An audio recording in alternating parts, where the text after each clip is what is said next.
Yeah. Because it was up the whole time on my screen. It just said reconnecting.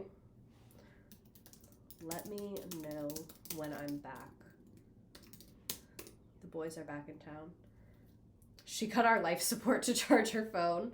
Did you find your wicker bar stools? Not wicker, but yes, I found bar stools. And it was actually bar stools I had thought about getting on Facebook Marketplace. It's kind of a long story, but I can tell it. Okay, just let me know when I come back. While I'm coming back, I will tell the bar stools story. So I had stools that I really wanted, but they were so expensive, and I just like couldn't find anything I liked anywhere else. And then I was on Facebook Marketplace. Do you see YouTube chat too? Yes, I do see YouTube chat too. Better now. Okay, period. So anyway, I was on Facebook Marketplace and I found stools that I really liked. But they were just a little bit too tall, and not too tall like the seat height for the counter. Like it wouldn't have felt awkward, but they had arms and you wouldn't be able to push them in. And I just felt like that was really going to bother me, not being able to push them in. And so I reached out to the person and was like, hey, I really want these, but they're a little bit too tall. And she was like, oh, we can cut them. And then later she was like, oh, my husband doesn't want to cut them because what if you change your mind? And I was like, totally understandable. And then I went out of town, so I was like, don't worry about it. You can sell them to someone else, because I knew it was going to be like a while before I was going to be able to pick them up or anything. So I had kind of forgotten about those, and then I gave up and was going to buy the super expensive ones because I literally just couldn't find anything else that I liked. And when I say super expensive, not like Versace stools that are like thousands of dollars. Each one was $240, and I was going to get 3, which like $240 is a lot for a singular stool. But they were literally perfect. And then I go to buy them. There's only one left in stock. Literally kill me. Of course, in the bar height, because I need counter height, in the bar height, they had like unlimited amounts. So that was annoying. But then I was back on Facebook Marketplace and I saw the same ones, and I hit her up again and I was like, hey, me again. And she was like, oh yeah, like everyone else is saying they're too short. And I told her, I was like, what if I give like half the money up front before you cut them, because she was saying they could cut them, because I also like don't know how to do that. Well, like I'm sure I can figure it out, but I don't have the tools. So they're supposed to be getting delivered tomorrow. She said she was going to cut them tonight, her and her husband. So yeah, I'm super lit, and the lady was so nice and she was funny. We were like literally laughing over Facebook Messenger. But yeah, tonight we are here to talk to me. Yay. So if you just submitted your question like within the last day, it's probably not on this one. I'll do it if I do this again, and I probably will do this again. I just like peruse them and copy and paste it and all of that. Sorry. I don't know. Did I eat something I'm allergic to? My mouth feels like... Oh, I think I bit my tongue. That's what feels weird. I was like, why is my mouth like in pain right now? Tonight we're here to talk to me. Yay. No, I just like... I didn't go to work today, and streaming when I didn't go to work always kind of throws me off when I first get into a break. I always kind of like forget I'm doing that. And I also did a lot today. Like I had to go return some stuff. I went grocery shopping. We had a plumber at the house. Like there's just a lot going on, and I kind of forgot about this, but I had made the slides like the day before yesterday, I think, or yesterday. I don't know. But just this morning, I wasn't thinking about it. And then like an hour or two ago, I was like, oh my God, it's Tuesday. I think it was also... Yeah, like I said, I'm just like out of my routine. This is like an episode of Normal Gossip. Yeah, so let's go ahead and get into it. As always, please read and donate and share to Dr. Chiffon's GoFundMe. You might notice the new flag edition. The purse, like the watermelon themed purse, that you guys have seen before. It was packed away when I was moving, but it's back, but you've seen it before. The flag I just got the other day, and it was the wrong height, so I had to like cut the pole down, so that's why the pole is kind of short compared to the flag, but it's serving its purpose nonetheless. So anyway, let's get into me and the things you wanted to know. What is your favorite thing that you get to teach about? I have so many. I'm so glad you asked. So I don't have a number one. Every year I have a different number one. Like every year a certain one, just like we get to spend a lot of time on it, or the kids are really into it, or like just because there's no, a lot of times my favorite topics, things outside of my control, make them not fun to teach. So like this is not a real example, but just to like give you a hypothetical, I love teaching the causes of the Civil War, like the lead up to the Civil War and all the legislation and the Fugitive Slave Act and the Underground Railroad. Like that's one of the things I love teaching. But let's say it falls during a week that they're doing testing for English class, so our schedule is really weird. Then like that's going to be a tough week that's not as fun because it's really hard to teach when you're on an adjusted schedule and you're seeing different classes on different days and unequal amounts. So like I'm going to list through my favorite topics and know that like some years they hit and some years they just don't.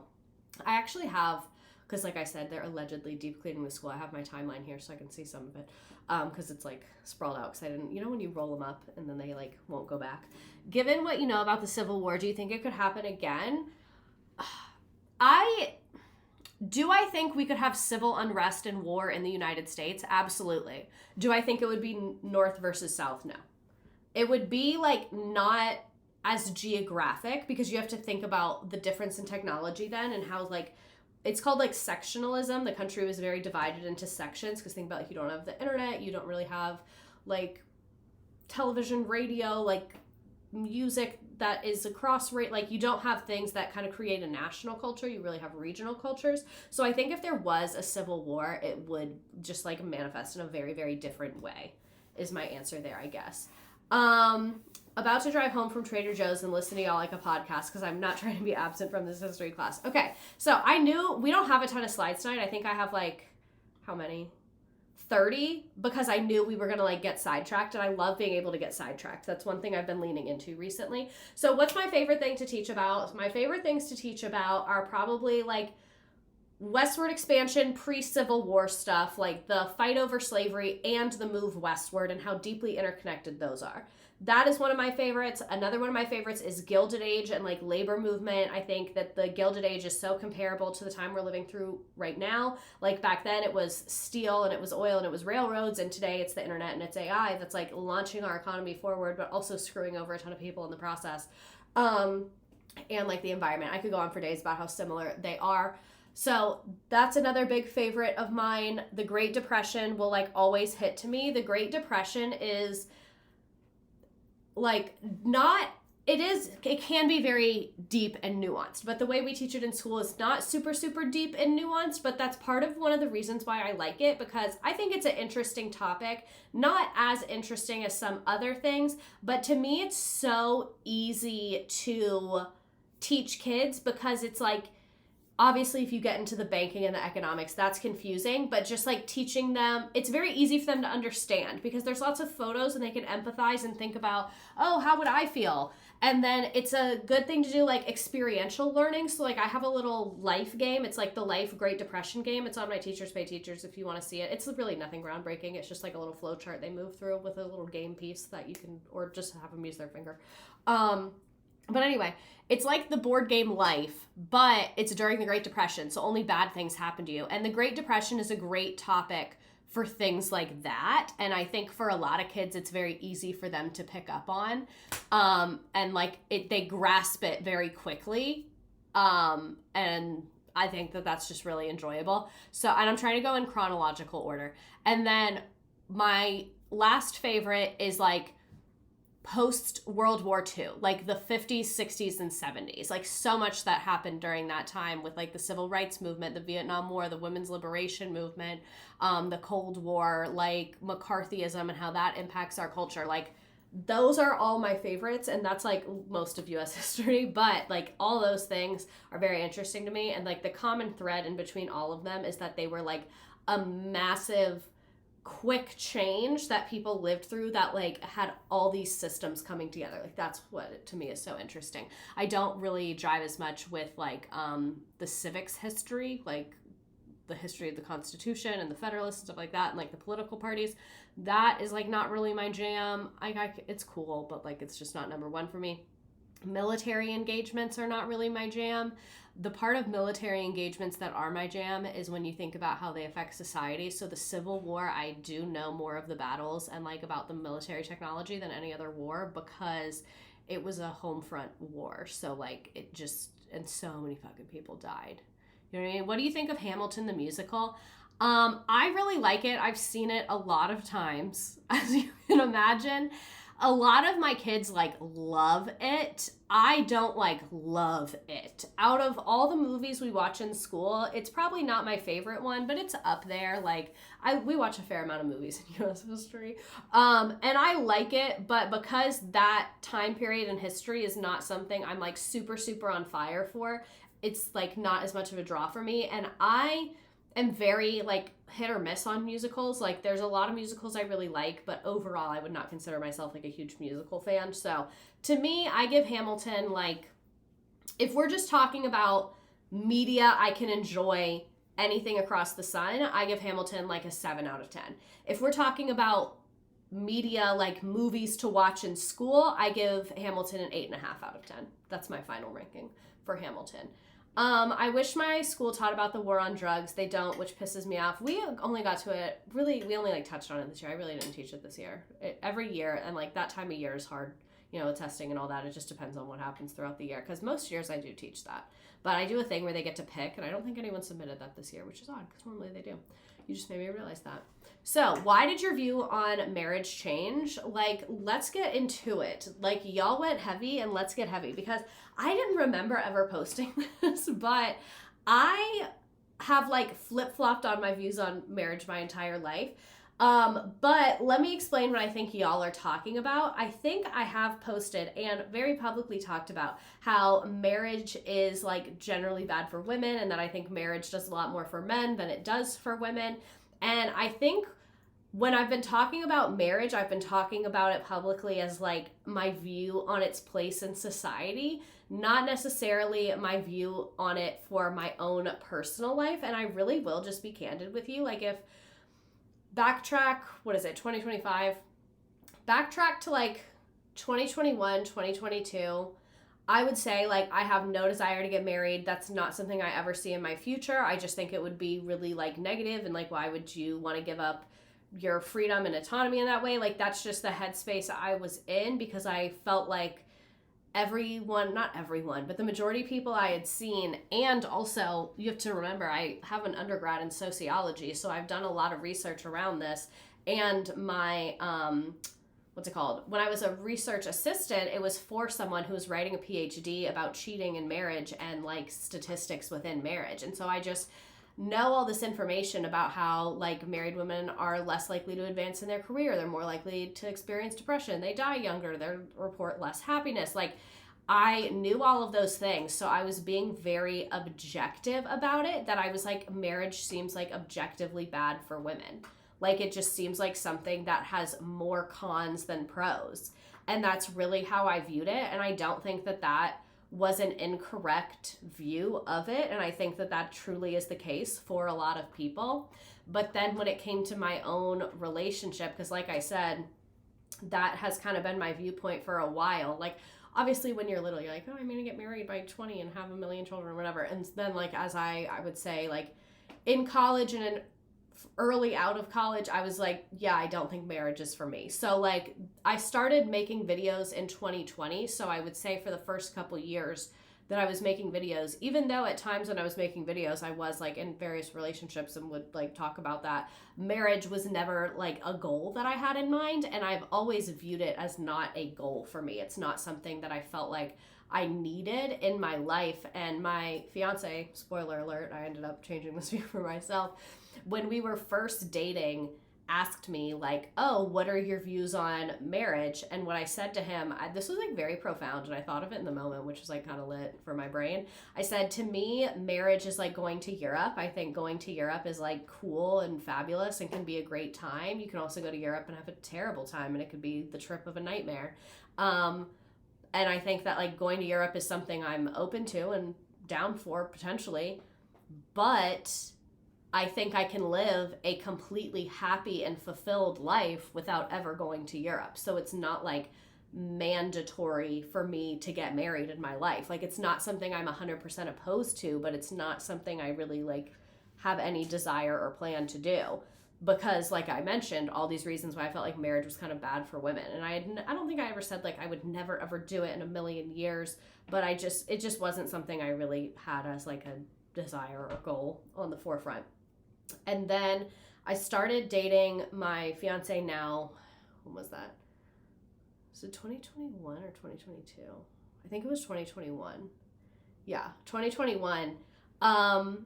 And we very casually dated for a few months before we were exclusive or anything like that. So it's not like I had like an overnight realization. But then especially after like living with each other and we moved together and all those things, I started to realize that like all those things I mentioned before about like it lowers all these things in women, I didn't feel that way in my own relationship. Like I felt like when I looked at marriage not in that relationship, it seemed like more cons than pros to me. But then when I looked at my marriage within my relationship, it just seemed like so exciting and positive and like it was going to enhance my life in so many ways.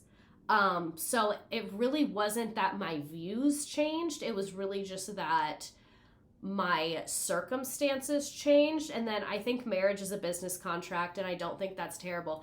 That's the other thing. And like I am a pretty pragmatic person. Is that the right word? Like I'm marrying for love, obviously, but I'm also very aware that like that is fully a contract. Like you are tied to that person legally and financially. So like obviously that was a consideration. And so that's part of it too, is like I feel like the person that I'm marrying enhances my life in that way. Not that like it's a like we make roughly the same amount of money. Like it's not like that, but I mean like I've talked to you guys about this before. He's very knowledgeable about finance and has taught me how to better manage my finances. Like I'm in a much better financial position now because of advice that he's given me and supported me in my career growth. So like to me it's like statistically when women couple up, oh, now I'm crying because I'm excited. Statistically, when women couple up, they usually start making less money. But for me, the exact opposite happened. I started making a lot more money because I started getting better advice and more support and was able to do more things. You know what I'm saying? Would you ever have kids? Yeah, but to me, also like very pragmatic. It literally just depends on money. Like I'm not going to be stressed out and broke. That's not an option to me, especially with like children around. That just seems so incredibly stressful. So, like, would I have kids emotionally? Yeah. Financially, we gonna see. We gonna see. So, yeah, very intimate question for us to start off with, but I know a lot of people have asked it, and, or not a lot of people have asked it, but it did come up in two different questions that were roughly the same. So I was like, okay, if two people asked, I'm sure people are curious. And I really like, how do I phrase this? Like, I want people to know that, like, not all marriages are the same and not every marriage has the same dynamic. And just because a lot of marriages have a certain dynamic of inequity that you don't want to be a part of doesn't mean that you can't have a happy, successful marriage that you are a part of. That's not a dynamic of inequity.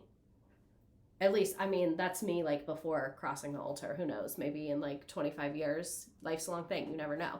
But I hope that that makes sense. And my reasoning for that makes sense. My parents waited till get married till they were in their late 20s. They'd been dating since 15 because they both wanted to grow individually before making that huge legal and financial commitment. That's a big thing too. I was actually talking to a family member of mine about that the other day, as I said, like, so pretty much everyone else in my family got married to someone they met while they were in college. I did not. I was working and living on my own for a few years before we met, and I think like 4 or 5 years before we moved in together. So I really truly felt like I was pretty independent for a while and was making an active choice that like, yeah, I do want to be in a partnership and like have that be in a couple with someone and have a home together. And like I had experienced other things. And I was saying to my family member, I was like, I don't mean to be shady to you because they did get married like fresh out of college. I was like, I just can't imagine that. Like, it's like unfathomable to me. And I was like, it's just because you don't know what you don't know. And like, I wasn't in a long-term relationship at that time. So I think that's part of why it's unfathomable to me. But I just really value like the growth that I had as an adult. And it built so much confidence in me to be like paying rent on my own and like navigating things by myself. And it in a way makes me like more grateful for my relationship and my soon to be marriage because like I have experienced other things and like made a choice to do this. It wasn't a choice out of what I felt like I was supposed to do because I truly wasn't planning on doing that. You know what I mean? I hate when men just say things. So real. I haven't been reading the chat much at all tonight. After working in the courts and processing divorces and marriage license, my thoughts on marriage are so that it's a contract at the end of the day. Yeah, that's what ended my 7-year relationship, was the fact that I know kids are expensive and he told me it was eugenics. Eugenics is a real thing and a real problem, but when you are deciding to have children, that's just you making decisions. Like that, it's you. Eugenics is when it's about other people. Like if you're deciding for yourself, that's just you making a personal decision, at least in my view. I'm not a philosopher or whatever, but your partner should encourage your growth. It's important to approach a subject in a way because the wedding is just the beginning, and I feel like people skip over the effort it takes to be in a legal partnership. And I also feel like a lot of people told me I was crazy that we bought a house before we got married, but I feel like it was like navigating that together, like really, we are like a team, you know? Like, I feel like we are like, you know, those lawyers that are like back to back, like that's us, genuinely. Someone asked how he proposed. It was very cute. It was at like a botanical garden thing on our anniversary. I was very surprised. I like did not know that was happening. Like we had talked about, oh, would you ever want to get married? Like we had those kind of, but not like time, place, ring. None of that had ever been brought up. So it was like very like, I was like, oh my God. So like, yeah. So very cute, very gorgeous. Love my ring. If you haven't seen, it's very, very simple and traditional, which is exactly what I wanted, because I know y'all see me with like the Lisa Barlow ring and stuff like that, but like this is a ring you wear forever. It's an oath. So I love that it's like super classy and like looks like exactly what it is, because a lot of people get really creative looking engagement rings, which a lot of times I'm like, that is very beautiful and gorgeous, but to me it doesn't look like an engagement ring, which like if that's what you want, rock on, rock star. But I was like, I like that it like looks exactly like the emoji of a ring. Like it's a very like, you know.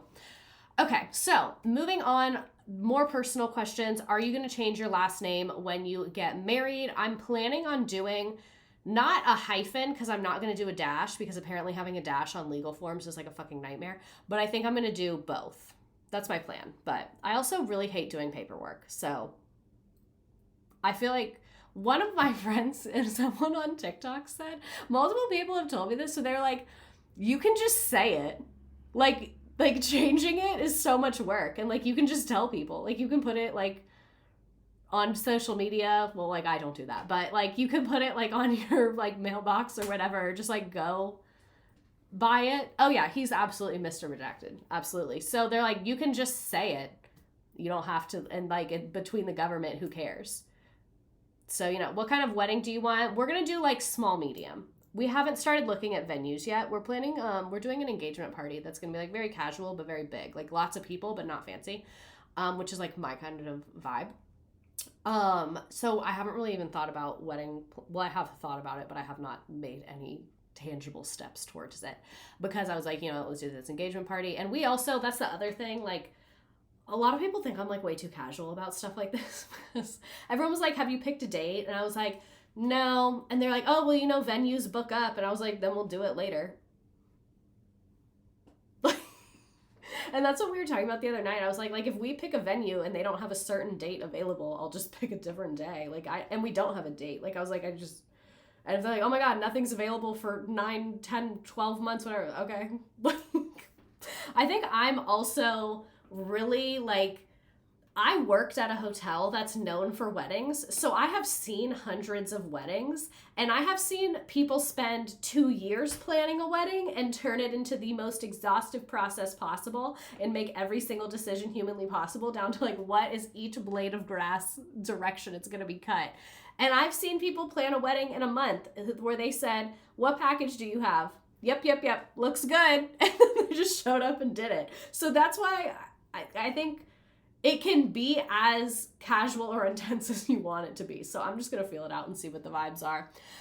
So those were kind of the like deep personal questions. I wanted to get that out of the way a little bit because I know that people were curious. And like I said, some personal things I'm happy to talk about. And this is one of them. I don't know. It feels like I'm very like, this is making me realize how like protective over my relationship I am. Because now I'm like, is anyone going to...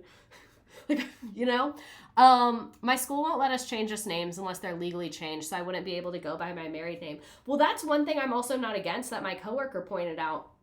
My coworker, who's a man, he was like, I'm so jealous that you can have a different name at school than you do like in public. And I was like, what do you mean? And he was like, if I were you and you're going to do like the double name, I would keep using your maiden name at work. Because he was like, I hate when kids recognize my name out in public. Like if I'm ever like on a website for something or on social media or whatever. So he was like, it would be cool to be able to use one name socially and one name professionally. And then like I know that I have both, but kind of keep them separate. And I was like, oh, that's kind of a smart idea. So that's why I'm really like not making a choice about it, because like I see so many pros and cons to different things that I kind of just like want to, whatever name, that's why I want both, because whatever name in the moment I want to use, I'll use.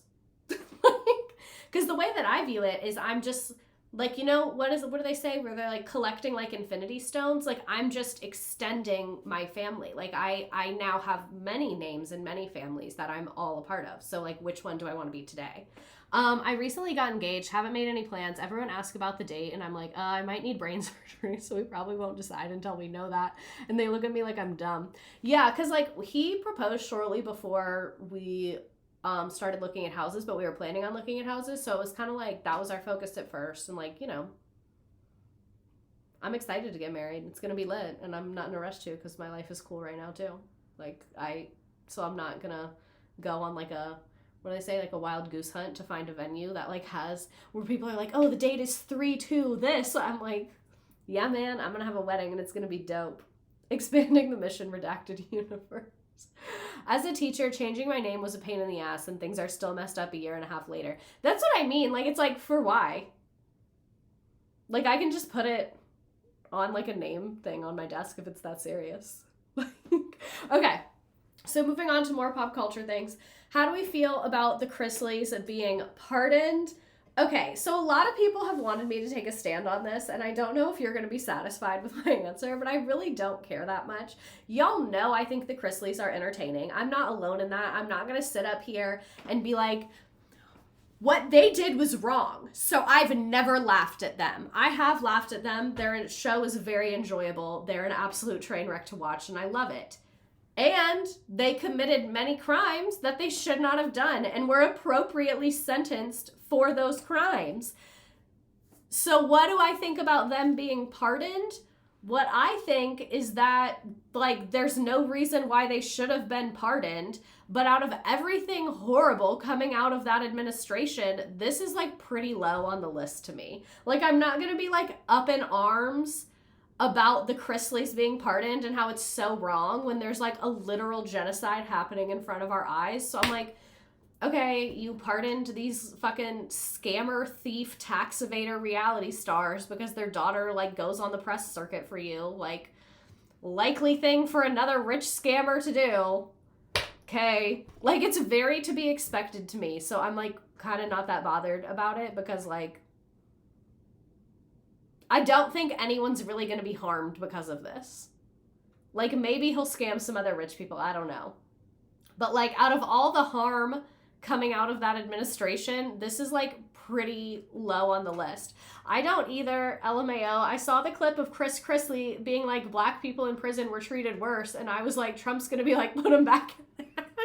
That's what I mean. Like, I saw him say that and I was like, looks like at least you learned something in there. Like, so that's what, like, to me, out of everything going on, it's pretty low on the list of, like, offenses. And they're just, like, a funny, weird family that is just interesting to watch. Do you have any opinions or views that would lean more on the Republican side? Yes and no. How do I explain this? I have a characteristic that I think is kind of Republican, but the Republicans always disagree with me when I start talking about this. I do not think the government has any business making decisions for people on a day-to-day basis. I am for a very, very limited government when it comes to people and their choices. I think if you own a piece of land and you want to build something on it, you should build something on it. I think that if you want to use certain substances, if you're a consenting adult and no one, like, you're not harming anybody, I think that it's your body and your choice, even if it's bad for you. Like, it's really not the government's business. I think that a lot of taxation is theft, and I think it's crazy the way that we tax some things, and I think that it's insane for the government to be making decisions about people's bodies and the healthcare they can receive and things like that. So, like, I feel like that's what Republicans are always pitching, but then for me, that viewpoint manifests in things like decriminalization of drugs, full access for women's health care, like things like that are traditionally not Republican stances. So I really don't, like, the Republican Party just does whatever they feel in the moment, and that's more libertarian than Republican. Yeah, I think the Republican Party used to be more libertarian in nature, and now they're just whatever they are now.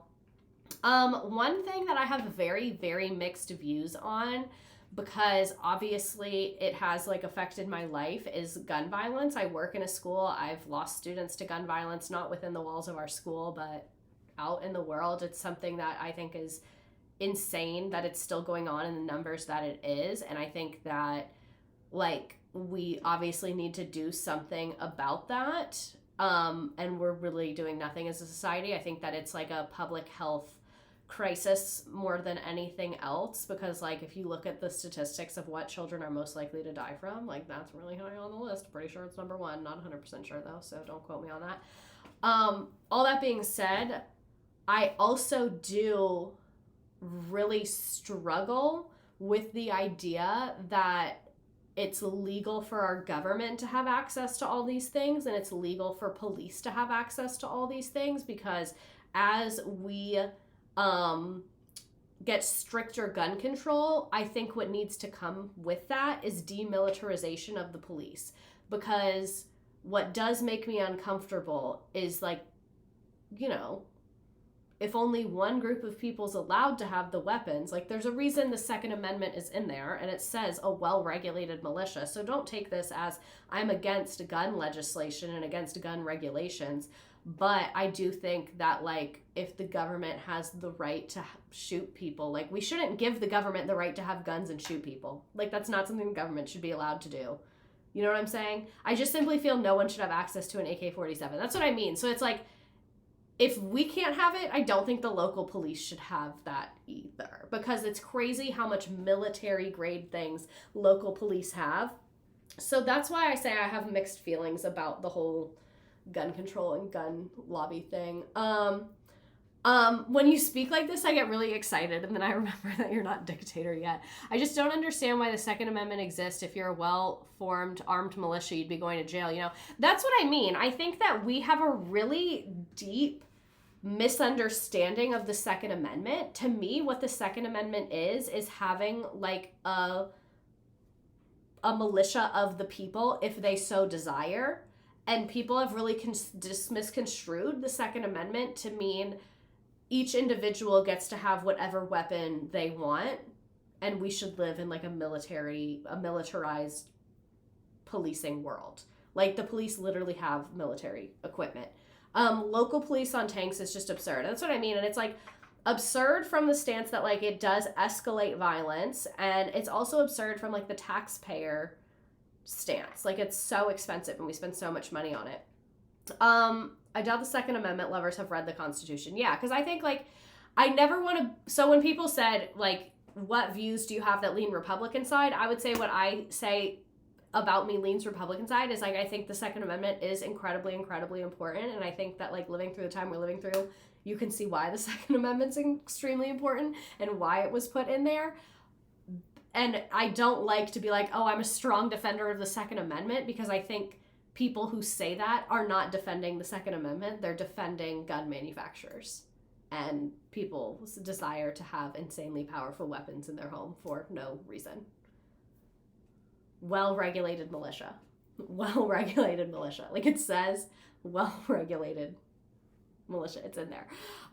So yeah, I guess that's my view. That would lean more Republican side. And I part of my tax view does lean Republican, but really only for one brief moment. So I think that income tax is theft. I think that we should not have income tax. And then this is where it stops being Republican. I think we should have extremely, extremely heavy taxes on like interest earned in stock portfolios. I think we should have extremely heavy taxes on real estate endeavors. I think we should have extremely heavy taxes on wealth, like large amounts of trust and things like that. So that's why I say income tax is theft, because most rich people are not actually paying that much in income tax. Most of their money is not coming in the form of direct paycheck W-2 income. They store it in other ways. So that's why I think we should stop having income tax and tax rich people shit. How did you figure out what you wanted to do? I haven't. And I've said before, I love teaching. I'm so happy that I'm in the classroom right now, but I know that teaching is not a 30-year career for me. It's just not sustainable. I don't really know what's next for me. TBH, still trying to figure that out. I just finished my master's, which I felt like was important for me to do, just to like solidify my credential and my teaching career and all of that. So I am very glad I did that. I'm not against the idea of going back to school. I've kind of thought about it, looked at some programs, don't really know exactly what I would want to do right now. But yeah, so I haven't figured out exactly what I want to do. And this is one thing that I think a lot of people really think you have to have a thing you do. And a life is a long thing. You're allowed to have as many careers as you want. Would you ever become a therapist? I actually have thought about that. I think I would prefer doing therapy like in a school or like through an organization as opposed to like one-on-one clients in like a business model sense, like a private practice. That's what I'm looking for. I think I would prefer to do it like in a different endeavor, but that is something I have really thought about.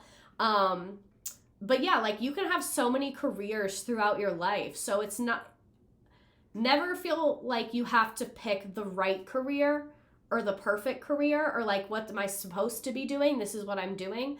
Because you can have 4, 5, 6, 7, 10 different careers throughout your life that all had different positives and drawbacks and taught you different things and developed you in different ways.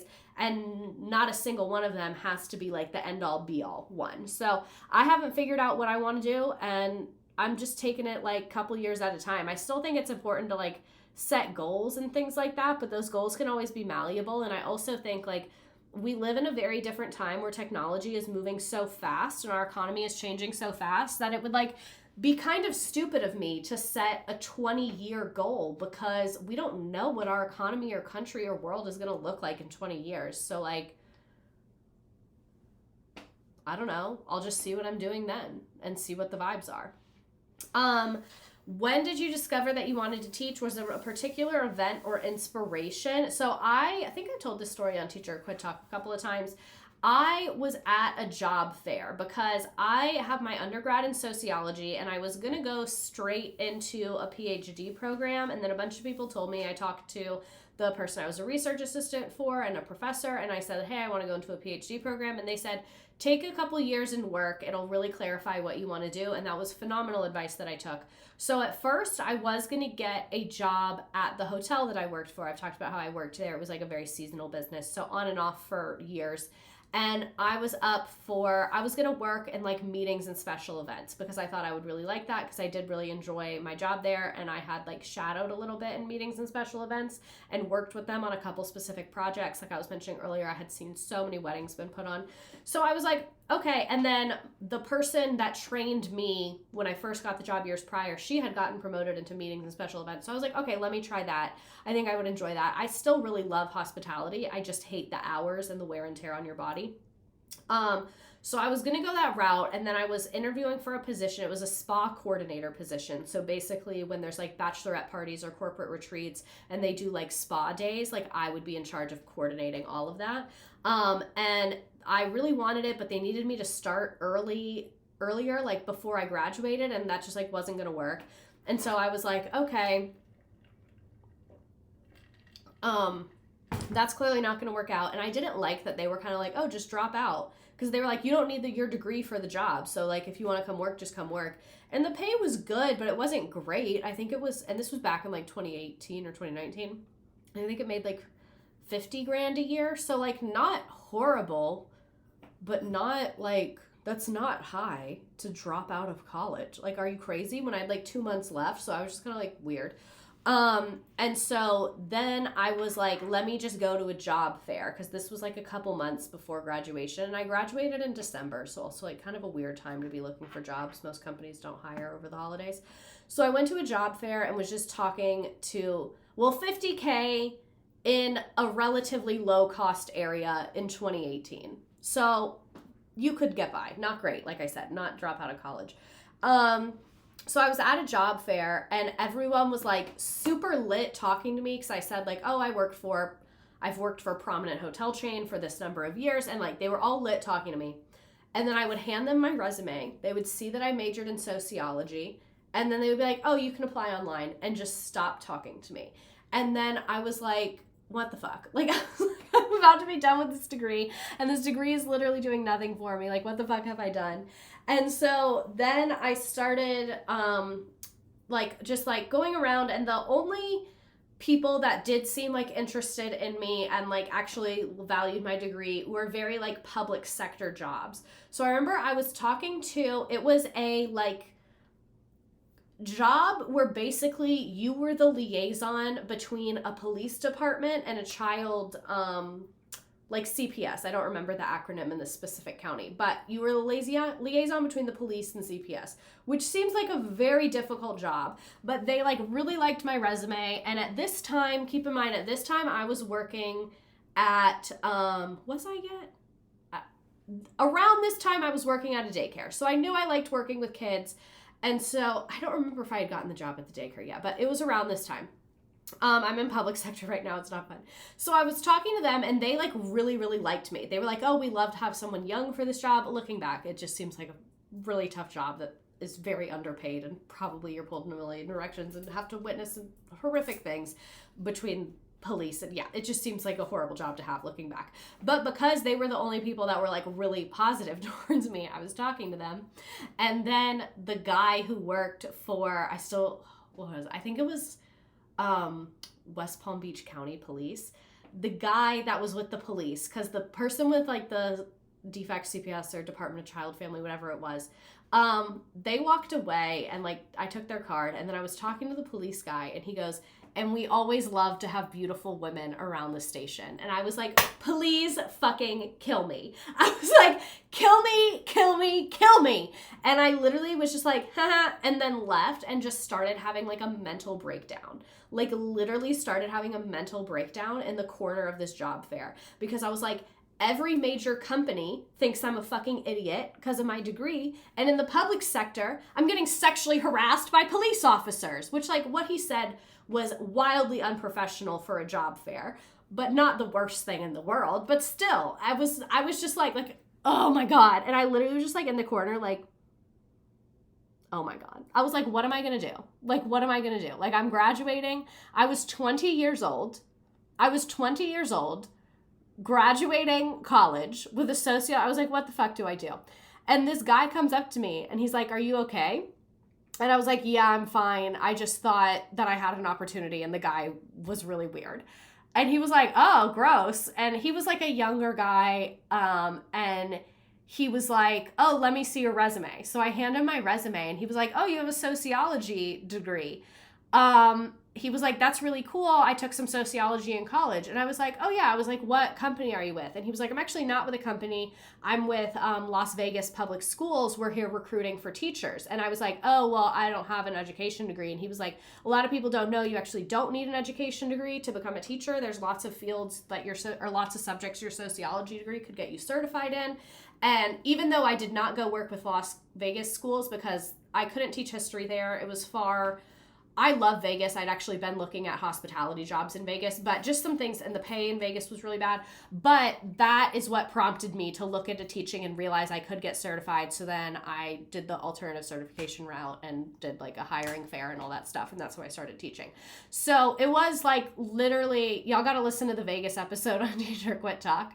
So yeah, so it was literally just that guy at a job fair who spotted me having a mental breakdown. But when he approached me, I had literally never thought of that. And there's no way we're going to get through all these slides tonight, so we'll definitely have a part 2 to this. I had literally never, ever thought of that, and I was just like, huh. And I was like, I love talking about history. I love talking about sociology. And then I was thinking about just like, I was working at that daycare. Like, I was like, oh, like, I just had never thought of it because I hated being in school, but I knew I liked presenting. I knew I liked talking about history. So I was like, that could maybe be a vibe. Yeah. And now here we are.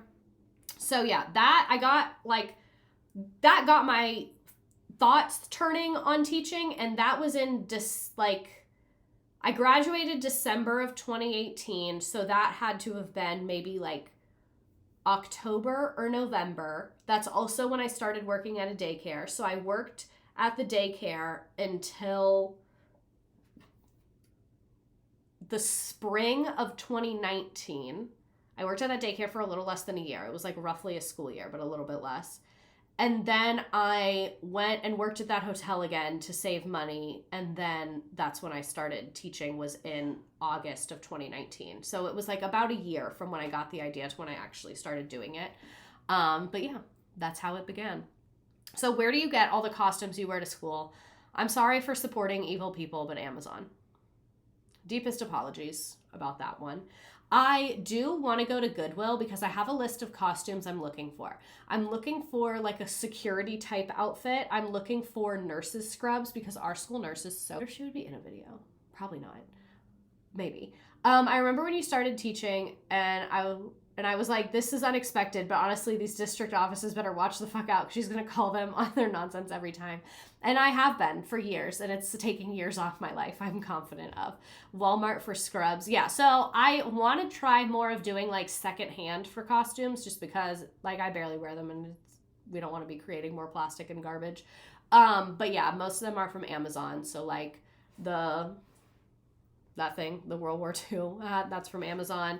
The little like, it's like the little like colonial hat looking, the blue bonnet thing that I wear, that's from Amazon. Yeah, most of it comes from there. OMG, so many. Genuinely wish we taught at the same school. I just think you're great. Favorite Bravo franchise and why? If you just made an entire like category, I would say Real Housewives as a category, but if I had to pick a favorite show, probably Vanderpump Rules if I had to. Actually, no, Real Housewives of Atlanta is probably my favorite. It's just so nostalgic for me. And Real Housewives of Salt Lake City is a good one. How do you feel about teaching AP versus dual credits? I have never taught dual credit, so I really don't have an answer for you because I love teaching AP. I've taught AP for 2 years. I absolutely love it. It like is so cool to me. It's a lot. Like the essays are a lot. It's a lot of pressure. The kids can be, the biggest difference I notice is like, even though you don't have nearly as many behavioral issues because the students are made a choice to be in an advanced class, they're more engaged academically. That's not a secret. Even though you have a lot of less of that, you have a lot more of like anxiety over grades. So there are still like need of attention and support just in a different way. And then the writing is a lot, but to me, all of that is worth it because like the way our school schedule works, because it's an AP class, I get more time with them. So we get to go so in depth, and I also just really like the curriculum. Big fan of it.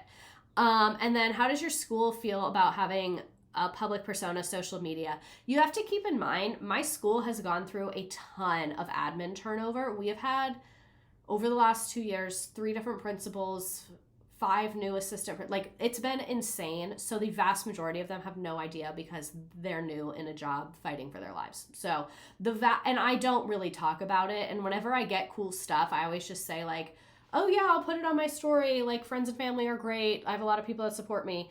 A fair amount of people know. It's not a secret. Like if people ask me, I'm happy to talk about it, but I don't bring it up. So it's not something that gets talked about very frequently.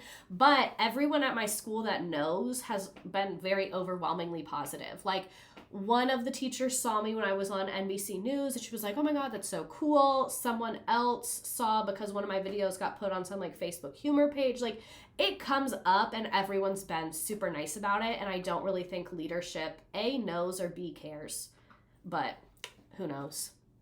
Dear Miss Redacted, I'm a college student going for early childhood ed and getting a management degree as a backup. Management was my OG plan, but teaching was calling me. What do teachers need or want from their student teachers? How can I make a good relationship with my mentor teacher? Best nervous college student. I've never had a student teacher, so take everything I say with a grain of salt. But what I would say that I would really like is like, what would I really like? I was gonna say be helpful, but that's obvious. So let me give you like tangible examples. Like, offer to do things like make copies, run errands, pass things out, pick them up, stuff like that. And you can offer that in day one. Like, I would say be very intentional about the relationship. Don't wait to be told what to do. You can ask what to do. So like, on day one, introduce yourself and be like, I'm so excited to learn from you. Thank you for having me in here. I really don't want to like add any work to your plate. So if there's anything you want me to do, like grading papers, making copies, anything like that, I'm happy to do anything that would be helpful. And then once you kind of build a good rapport, and after like a couple days, once you kind of know the school, like you know the schedule, you know the routine, you start to get a feel of the classroom procedures and norms, jump in and start helping kids with their work. Like, if kids have a question, be like, can I help you? And if you don't know the answer, that's fine. Don't give them a bullshit answer just because you want to say something, but just be like, I don't know, let's ask Mr. or Mrs. So-and-so, whatever. But lots of things you will be able to help with, because like, you are in college, you are further advanced than these kids. So if they don't understand a question, if they need clarification of the directions, you will be able to help students with their work for a lot of the questions that they have. So if you see kids that don't like overtake the teacher. Like, if a kid raises their hand, let the teacher go. But if the teacher's talking to someone or busy, feel free to help out. Like, if multiple kids are waiting or things like that. So I would say just jump in and try and be a pair of helpful hands. The other thing I would say for you personally, for your own growth, really learn how a school runs. Ask questions like, where do you have to request supplies from? Which administrators are in charge of what? It'll give you an idea of when you are at a school who you can ask certain things, because that's one thing that's really hard and sucks about being new at a school. Because it's always like, do I go to a new school? You have to relearn everything. And the thing that is the worst to relearn is which people are in charge of what. Because at some schools, the administrators do lunch duty. At some schools, security does it. At some schools, teachers do it. At some schools, you go straight to your grade level admin for everything. At some schools, they do it by subject area. At some schools, like, you go to this person for facilities, this person for academics. So just like, that shit is like, it's just a thing you have to get over. So I would learn their school, just because even if you don't end up at that school, it'll give you an idea of what questions to ask when you get to your school. So yeah, just ask a lot of questions, be observant, and try and be helpful is my advice, I guess. Learn as many of the procedures and relevant laws by possible asking. Yes, and let's go back to this. Ask especially, like, everyone thinks what you need to learn is teaching. How do you teach kids? Honestly, the thing that gets you good at teaching is reps. You can do all the observation in the world. Nothing replaces trial and error of you doing it. The thing that you need to be asking that a lot of people forget, but it is such an important part of teaching, is ask them how they manage what I call like the secretary work of teaching. Like, I wish I had an assistant to do ask how do you manage parent contacts? How do you manage your email inbox? When do you answer those emails? Do you give parents a phone number? Like, ask questions like that. How do you handle grading? How do grades work here? Do you have to post every quarter? Do you things like that? What paperwork do you have to do for the district on a regular basis? Like, things like that, the things that are like the backstage, the things that kids don't know about, kids don't see, and you don't see it in the teaching. It's all done behind the scenes. Ask those questions of how they manage those things, because that's something that, at least for me, was very overwhelming. Not overwhelming like I couldn't do it, because I think if you asked me, are you overwhelmed by this? I would have said no, the teaching is so much harder. But all of the back end stuff, I was putting way too much effort into it, and it could have been a lot more organized and efficient and less stressful for me than it was, even though I always felt like things were getting done and everything was handled. It was draining me, and I was working like crazy my first year. What is your dream for what your online content community would grow to be? How can we support you? So I love just talking away. I have 2 different dreams that I'm very open to how this could manifest in different ways. I consider this to be a show. So when I say I want a show, just know I mean like maybe on television, maybe on the internet, maybe on a Netflix or a stream. Like I'm very open to how this looks. But the two shows that I want, one is like a history travel show, but in the United States to like, you know, when you go to a museum and it's like two people and $5 to enter, like those. Like I go to small towns and learn like the history of that town, or we go to like a specific place or whatever. A show that's like travel based but history, where like I'm learning about it live with the people there. But obviously I have like a decent context for a lot of US historical events. That is kind of what I just think would be fun. What I truly feel I was put on earth to do, and I'm just waiting for the television network that's brave enough to do it and the lawyers brave enough to draw up the contracts. I want a school version of, think like Super Nanny meets Kitchen Nightmares. That's what I want. I pull up to a school. I have an RV of sorts. I have a team. I already know some of the people I've worked with over the years that are going to be on that motherfucking team. We pull up to a school, and I would like, because you got to make it entertaining for TV, I do have mixed feelings about the ethics of this. Putting children in crisis on television is always questionable, but I think overall this would be a positive thing for society and improve educational outcomes overall in our nation. I would be like, let me get the microphone. They're like, this is the craziest school. I'm showing like montages of the fights daily, the test scores plummeting, all of that. I'm like, this school is so tough. Let's go in there. I'm giving the kids candy. It's not their fucking fault. They're the kids in the situation. I go in those administrators' offices because like it'll be like on Super Nanny where the parents would call and the parents would be like, this kid is crazy. And then Super Nanny would go and be like, it's actually your motherfucking fault, bitch. That would be me. Like the administrators would be like, these teachers are lazy and don't do their jobs, and these kids are behaved horribly. They don't have any respect. And then I would literally kick down the administrator's door in like hot pink high heels and be like, let's look at your email inbox, sir. Like I would be the biggest menace you had ever seen. And so a lot of the things I think I would do, because a side note, just for like me and my life, I really am so passionate about the social and emotional conditions we create within schools. I think I think this is where my hospitality background really like comes forward through me as a teacher. You can control people's behavior by the conditions you put them in. The lighting affects how people behave, the temperature, the music playing, the sounds of things going on, the number of people in a space. Working at a hotel showed me that if you want people to slow down, be faster, laugh, be calm, you can control so much of that with external conditioning. And then when I'm working in school, not just in my school, I see this in other schools when I like had to do my grad school stuff in the other school that I worked in. So many of the times that there is a fight or an altercation or an incident, I have noticed a common thread. Children were crowded in a cramped area. They were not told when they were going to be able to leave that cramped area.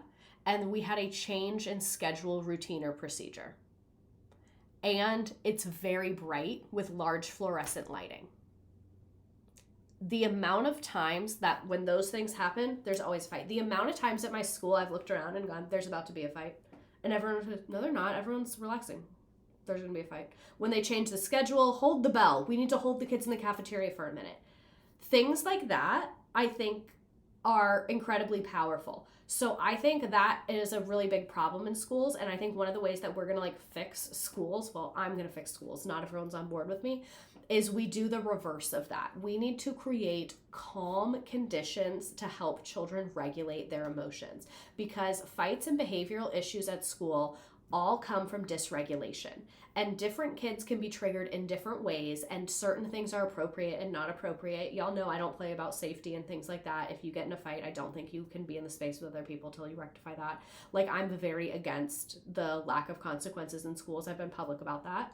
That being said, I think so many of our behavioral issues in school are so avoidable through the control of, like, so many teachers ask why I do these things in my classroom where I like buy my own lamps and play certain music, and like you really can cultivate an environment, and I learned that in hospitality, and I think we can take that into schools. And like someone said, prison conditions, lots of architects that design schools also design prisons. Exactly. So like that is something I think would really improve the world, because I think other teachers and administrators would see it on TV and be like, I can action these things. I can do that in my school. This one little thing, like my raffle system, I can replicate that.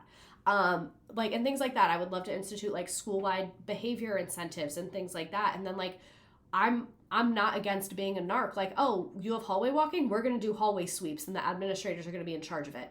Like, I'm a very consequence-based person. I'm not against detention. I'm not against kids getting like janitorial duty if they do graffiti and harm the environment and destroy furniture and things like that. Like, I'm really very strict. But I think doing that on television would be able to kind of have a ripple effect where other people would watch it and see it and be able to implement those things in their schools. And then I also think it would be very impactful for the schools on the show. And it might sound like I'm on my high horse, like, who am I? Because like, I don't have a doctorate. I don't have like all these credentials. I've never been an administrator, but I have eyes and I'm smart and I'm seeing things, and I've had a lot of success in my own classroom, and I think that a lot of my ideas have a lot of value, and I've shown that. And so I like, like I'm not qualified the way Gordon Ramsay is qualified, how he owns all these restaurants. Like, I'm sure if someone was going to make a show like this, they would want to get like, oh, this person has like run all of these schools. But I think me being kind of low in the org chart and just being a teacher is why I would be good at it, because schools are a shit show because leadership is running them, not people that work with children. So yeah, that is like my ultimate dream. So if you know any TV executives, tell them. I guess I don't really know how to action that, if we're being honest. I brought up the idea of a raffle system in a job interview and got the job. Thank you for your service. You are welcome. I live and die for raffle. Does your fiance watch any Bravo shows with you? If so, which one? Yes. So we usually, we have multiple shows we watch together, but usually I have a show that he's watching with me, and he'll pick a show that I'm watching with him. So he usually picks things that are like dramas or like fantasy, things like that. Like, we've watched Game of Thrones that he picked. We've watched Deadwood he picked. House of Dragons. House of Dragons was good. I liked it better than Game of Thrones personally. What else have we watched that he picked? The Sopranos, a lot of things like that. Right now we're watching Boardwalk Empire that he picked, which I love Boardwalk Empire. So that's kind of like his category of like his stuff that I normally wouldn't watch. And then with my category of stuff that he normally wouldn't watch, it's mainly Housewives. Right now we're watching Real Housewives of Atlanta. I think we're on season 13 or 14. He has seen Real Housewives of Salt Lake City. Oh yeah, we watched Breaking Bad, Better Call Saul. I loved Better Call Saul. And what other Housewives? Oh, and Beverly Hills. We've watched Beverly Hills like as it's aired recently as well. So yeah, he definitely watches Bravo shows with me. My husband decided he had to stop watching The Valley because it was stressing him out too much. That's so real. And what's funny is, so with Real Housewives of Salt Lake City, I was watching it when he came in at a random time. I'm trying to remember if I was watching it live. He came in at a random time, and then I was like, we should watch Real Housewives of Beverly Hills from the beginning, because I had never seen it either. So then when I wasn't watching Salt Lake City because the season ended or whatever, that's what it was. So he watched just the beginning part of it live, like the episodes were coming on. And then the season ended, and then once Salt Lake City was over, I was like, let's watch Real Housewives of Beverly Hills. So we were watching Beverly Hills, like the old episodes, and then Salt Lake City came back, and he was like, nah, I'm watching Beverly Hills with you. You watch Salt Lake City. Like, I don't want to watch two at one time. And I was like, okay, valid. This is also like earlier in our relationship. And so I start watching Salt Lake City, and I like watch it on my own. And then, spoiler, if you haven't seen it, I'm not going to be too specific, but I am going to talk about what happens. When it was trending like crazy, where it came out, the reality Von Teese stuff, he saw that Real Housewives of Salt Lake City was trending on Twitter and got so jealous. He was like, what's going on? What's going on? Like, it's trending worldwide. What happened? And I was like, listen, babe, being a Real Housewives fan is work. You have to put in that work day after day after day. And occasionally, you have something groundbreaking happen. You have something revolutionary happen. Because his whole thing is, after seeing the Jen Shaw stuff, he was like, how could it get crazier than that? It's probably just going to be dumb. So he stopped watching it. You got to be locked in. And then he was like, okay, no, I have to see this. And went back and watched it. So that, seeing that happen like worldwide, I think made him be like, wait, what's going on with Bravo? Because before that, he was like not really paying attention. He just kind of watched it because I liked it, which is nice of him. But now he'll literally be like, and he thinks Atlanta is the funniest. I do not watch The Bachelor. I have not really seen The Bachelor. We also watch Secret Lives of Mormon Wives. It's not going well. I should have done Real Housewives of Salt Lake City. Secret Lives of Mormon Wives is like its own different thing. Would you ever do meetups? Yes and no. I have, well, I don't know why I said and no. Like, I would. There really is no and no. The and no was like, I don't really know how to facilitate that. So I'm not against it, but it's not something I'm like planning. So we kind of did one for Teacher Quit Talk in Vegas. It was relatively small. I think there were maybe like 15 people there, but it was a really good time. I really enjoyed that. And that was just kind of a trial run to see like, is doing stuff in person something I enjoy? Is it something that's feasible? And we did charge to go to that, but we broke even on it because we obviously, well, we didn't break even if you count us flying out there, but we broke even on the meal because we did pick up the tab because I just felt like it was easier that way. So I felt like that was a pretty good deal. Like, you got a lunch and people came from surprisingly far. It was a good time. And then one thing I've also seen a couple other like social media influencer people do that I'm not against, but I actually am like supposed to be getting more information about, is where they like host trips. So it's like, you go somewhere with a guide and they like host the trip and you do activities with them. So I guess my final answer here is, I would like to do in-person stuff, but I feel like it needs to be an event with a thing to do, because just like sitting around staring at each other, I'm just like, I don't really know what we want to talk about. Like, I don't, and then just like to say hi and take a picture feels like awkward and very transactional, but doing like an experience is something that I think would be very enjoyable. 10 people max. Yeah. So like the trips that I've seen, it's like 5 to 20 people. So to me, that feels fun. And the trips, it's not like you're together 24/7. It's like, you go on a trip and there's like 1 or 2 things a day you do as a group, but other than that, you're on your own. If you've ever been on like an EF trip, think like that kind of vibe. So I have thought about doing something like that. I think it could be a cool vibe. So long story short, it's not something I'm actively looking into, but it's not something I'm against either.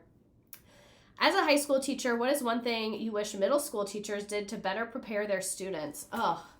I don't know. Y'all already do so much. Like, I really don't want to put anything else on y'all's plate because it's just a mess in there. I was there for 2 days and it was a mess. It was a mess. A mess. A field trip. Yes, I'd love to take you all on a field trip. What my dream would be to do, that I really want to find a way to make this happen, but the company that I'm supposed to get information from doesn't do this, so that's annoying. I want to do a Washington, D.C. museum trip, because I've never really been to D.C. Like, I've been once as a kid, but I was there very briefly, and I didn't really get to go to any museums. We were there for so short amount of a time. But I would love to have, like, a 3 or 4 day thing where we go to, like, lunch every day and do a museum before lunch and after lunch, and then other than that, everyone does their own thing. But, like, that to me would be so fun. I think that style of meetup or trip would be very cool. Please don't give us more stuff to do. We're struggling in middle school. So I would say the things I don't want to say wish they did better, because I have seen kids with very strong traits in these. It's actually not academic. It's more social, emotional. I think the most important characteristic that needs to be cultivated in middle school students to get them ready for high school is agency. The ability to check your own grades, be like, I want to make this better, take accountability, things like that. And I know that that's literally like, y'all are looking at me and rolling your eyes so hard it's making a noise, because middle schoolers just don't have that trait within them. That's like not developmentally appropriate. But I feel like a lot of my students really struggle in that area and require a lot of hand holding. And like, no matter how many warnings of like, you need to do your work, you need to get your grade up, they just can be very apathetic about it and like not really. I don't mean apathetic in the sense of like lazy or they're making a bad choice, but I really, really do genuinely believe that some of them, I don't know if it's like technology or COVID or trauma or everything, it feels like they're missing their connection in their brain between their action and end result. Like where they're like, oh, when I show up to class every day and I read the board, I know what's going on and then I do well. They just like, things just happen to them, and a lot of them, I feel like they don't know that they can be an active pusher in their own life. Like I don't think they realize how much power they have within them and how much is truly within their control. Because I've seen a lot of kids are like, oh, all these classes are impossible, but they never read the board when they walk into class. And if I'm like, well, okay, well, when you come in and you see all the other kids pick up a paper and read the board and get started, what makes you feel like in that moment you shouldn't be doing that? And they're like, I don't know, I haven't thought about it. Just things like that, where I'm like, the ability to like read the room and be like, what am I supposed to be doing? How can I be like moving myself forward? Like self-responsibility. So it's really not academic, but I guess if you want an academic answer, this is like a writing strategy that you guys already used, but for a history teacher, answering an opinion-based question with evidence. Being able to give an opinion with evidence. I think part of this is the way they don't have control over their lives in general. I think that's too. I meant to say that. Like they can't pick, for a lot of them, what they're wearing, what time they get to school, what they eat, what they do, what, like, they don't have control over so much that I think they forget that some of the stuff is within their control. So that's one thing that I think middle schoolers would benefit from. Do you have any pets? No. And if not, why? I don't have pets purely because I don't think I would give them a particularly good life right now. Like, I work a fair amount, and to me, why would I get a dog for the dog to just be home every day alone? You know? So I'm not against pets, I just don't have any. I was thinking about getting a fish to actually put in this thing, but I don't really want to have to remember to feed it. And I like being able to go on trips and like not have to coordinate anything. I think if I worked from home, I would want a pet for like entertainment and to feel less bored and alone.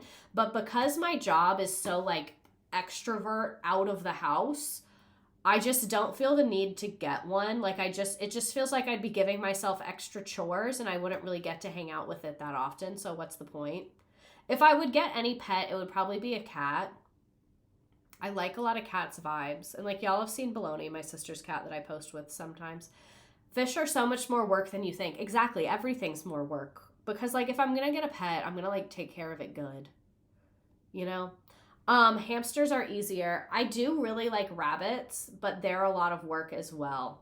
So that's why I don't have one. I just am lazy, you know? If you had to move out of the US tomorrow, where would you move and why? I'm assuming that immigration legality is not a factor here because I would move lots of places. They just don't want us, which is fair. Like it's hard to move to another country is what I'm saying. You can't just like pull up and live there. But if that was not a factor, I would probably say Australia, partially because like I talked about in another stream, I've lived in Panama before, so I know how difficult it is to live in a country where you don't speak the language. So that is something I'm not against ever doing again. I'm not saying I would never do that again. I'm definitely open to living internationally. I love to travel internationally. I'm very open to moving to another country. It doesn't have to be an English-speaking country. But Australia, they do speak English. I have been before. It was absolutely beautiful. It is very far from other countries, but I just think it's absolutely gorgeous. I really like the culture of the people there. I was there for about 2 weeks when I was in high school and just had a really great time. The scary animals and insects in Australia make it a hard no for me. Yeah, they said send those criminals as far away from us as possible. I get it with the scary insects and animals and things. I did not experience that when I was there. I was in generally pretty populated areas. I didn't go like out into the, what's it called? The outback. I did not go out there. And that's where a lot of scary things are. So I didn't come across anything scary. Some of the bugs looked weird as hell, but I didn't have any scary experiences. So I think that's why it's like not as big of a deal to me. Next time on Twitch, Miss Redacted gets eaten by insert a whack-ass Australian animals. Yeah, I would say Australia because it is absolutely beautiful. I really like the culture. I really liked that I can speak English there. Yeah, so if I had to pick a place, that's probably where. Because I also really love a lot of European countries, and I love Canada, but the weather is like kind of no bueno. And then I have not explored enough of Asia to really give you a stance. I have been to China, I've been to Macau and Hong Kong. I don't think I would want to live there, but like I said, it was just a trip and a visit, so I really didn't experience that much. Where else have I been? Costa Rica. I could see myself living in Costa Rica. I've been there. Panama, I've just done it before, so it kind of feels like I'd rather experience something new. And then I've never been to Africa as well. So yeah, I'm very open. Miss Worldwide, you might say. What's your favorite alcoholic beverage? A vodka lemonade slushie. It's going to do it for me every single time, absolutely. Whose 12-year-old just asked this? Can you tell us about your very first day teaching? I know you had no training, so did you just mimic the vibe from high school? Yes, and I did start raffle my very first day teaching. I thought of raffle a couple weeks before my first day of school, when I was like getting all that ready and had to go to like new teacher orientation. I was reading some list of, it was like ideas of classroom incentives, and one of them was a raffle system, but it worked differently than mine. So it's kind of like I saw a few different raffle systems and like took bits and pieces of all of them and made my own. So I just mimicked the vibe from high school. Like I gave a syllabus, I went over my classroom rules. I just tried to do what I did, like what I thought was normal. And honestly, my first day of school has not changed that much. Some things have changed, but from the jump, like I got them signed up on Remind. I made them sign a syllabus. We played a little game. Like my first day of school has really not changed that much. I just kind of mimicked what I thought was good from when I was in high school. Yes, I can explain raffle. This is a system I use in my classroom. Oh, if I had my purse up here, there's some tickets in it. I buy raffle tickets. I just get them on Amazon. You could literally use scraps of paper if you want. I'm catching L's in the chat tonight.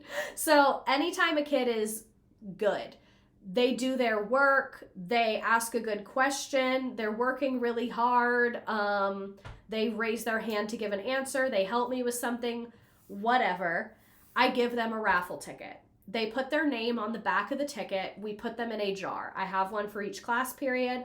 Every Friday, I pull 5 winners, and they get a prize. Chips, candy, keep your phone for a day pass, positive call home pass, get out of an assignment pass. And my little passes are on my Teachers Pay Teachers. I also have a YouTube video on my other channel where I explain this more in depth. And so it's just a classroom incentive system. And then this year I kind of did a little bit of a twist to it. So like I said, every Friday I pull 5 winners. Voice cracking and everything. Every Friday I pull 5 winners. And what I started doing this year is based on class behavior, they can earn or lose winners. So if I come into class and everyone's already on Nearpod, because I use Nearpod every day for my bell ringers. If everyone's already on Nearpod, phones are away, and like everyone's in their seat, I will be like, okay, we'll have 6 winners for raffle. And I use one of those little paper chains, so I add loops. I'll be like, you can have 6 winners for raffle. Like, great job, everybody. And on the flip side, if I've said be quiet 3-4 times and the class still isn't being quiet, if no one's putting their phone away and I'm like, hey guys, phone's away, and I say it 2 or 3 times and there's still nothing, I will take scissors and chop off one of the links of the chain. Now we have 4 winners this week. So I feel like it's a really good mix of entire class with also still individual, because the whole class, and we start with 5, and most weeks they don't lose or earn any. It's really mostly a threat the majority of the time. We still did 5 almost every week. One class would usually get 6 or 7 just because they were really great. But yeah, so it's like, and even the whole group punishment, we still get 4 winners. And it's never gotten below 3. The lowest it ever got was 3. So there's still a chance for kids to do well. And the other thing that I like about it is if you did whoever got the most tickets this week, it's going to be the same kid every time. If you do a store, the same kids are always going to be getting the best stuff. But it has happened on more than one occasion, a kid that had 1 ticket won. And we also dump it out every 2 weeks or 3 weeks or so. So it's also like you can start fresh. And I do not take tickets away for anything. That's actually a lie. The only thing I take tickets away for is if you steal tickets from me or someone else or try and defraud raffle in some way. I don't take tickets away for bad behavior. I just deal with that as a separate thing aside from raffle. It has nothing to do with raffle. Raffle is like really positive only. The only time I take tickets away is one kid tried to buy the same tickets as me on Amazon. One kid stole tickets off my desk. One kid stole tickets from another kid. I did go through and throw away all of their tickets and said, you're not eligible to do raffle anymore. Because what I said is like, I'm taking my time, money, and energy to make this system for you, and for you to defraud the system means you can't be a part of it. Like, raffle's built on trust and you broke trust, so you don't get to be a part of it anymore. That's my stance with that. So yeah, I just came up with it from my brain. I just thought of it. The kid buying on Amazon is going places. And that one, it was just a rumor. It was rumored that a kid was doing it, but they hadn't won that many times, so I never really looked into it. But I did like tell them, if I catch you doing this, and I think they stopped after that because they only won like once or twice. If a kid was winning week after week and I knew I wasn't giving them tickets, I would definitely like investigate that. I've been considering prepping to become a parent in the next year or two, and seeing teachers talk about developmental stages and ways to incentivize kids is so fun and informative. And I think raffle can really work for any age. I think anything above like 5, 6, I think they can understand. Well, I guess maybe, let's say 6 or 7, because they need to be pretty quick with writing their name. And then little kids would get more upset if they don't win. Let's try and speed through this. Oh, I already kind of talked about him proposing. It was a surprise. What are your thoughts on open note quizzes and tests? We will get through all of these. I've decided now. My thoughts on open note quizzes and tests. I am very in favor of them from an intellectual standpoint. That being said, I've never done them and will not do them, at least right now, because I have only taught U.S. history, and U.S. history always has had a standardized test when I've taught it. So I do not think it's fair for me to give open note when I know you are going to take a non-open note standardized test, because it's my job to be preparing you for that. I think if I taught a class that did not have standardized testing, I would do a lot of open note tests and quizzes, because I do think they're actually more conducive to deep learning. And I do think they're a very, very effective way to measure understanding. And I think that they are more logical for today's world we live in, because like life is an open note test. Like, we have so much access to information. It's more about what can you do with the information you have access to. And that's part of why I've been talking about this for a while. I'll talk about it more in the future. I'm really feeling like I want to try teaching a different subject, not because I don't love US history. I really deeply love it. I am just tired of teaching with testing. And I think, and I want to be more creative, and I want to try new things, and I want to do more literacy-based things. And I think trying a subject area that didn't have testing would open me up to do that in new ways. I'm not saying I want to switch forever, but I'm just feeling the call to try something else. And I really think I want to try teaching health maybe. So yeah, that's just something I've been thinking about. Some of my AP teachers did that, and it messed me up when I took the exam. Exactly. So that's why I don't do it, even though I do kind of like it. If you could go back and redo your undergrad, would you go for something else? No, because I'm very happy with where I am right now and how I've ended up. So even though I have kind of a useless degree, and even though like I do not feel like I got a college experience just because I was there for a short amount of time, but I moved a lot, like I talked about the other night. It got me to where I am now. So like looking back, no regrets. I would have done exactly the same thing. Like, I'm happy with how it turned out. What's the hardest part about having an online presence?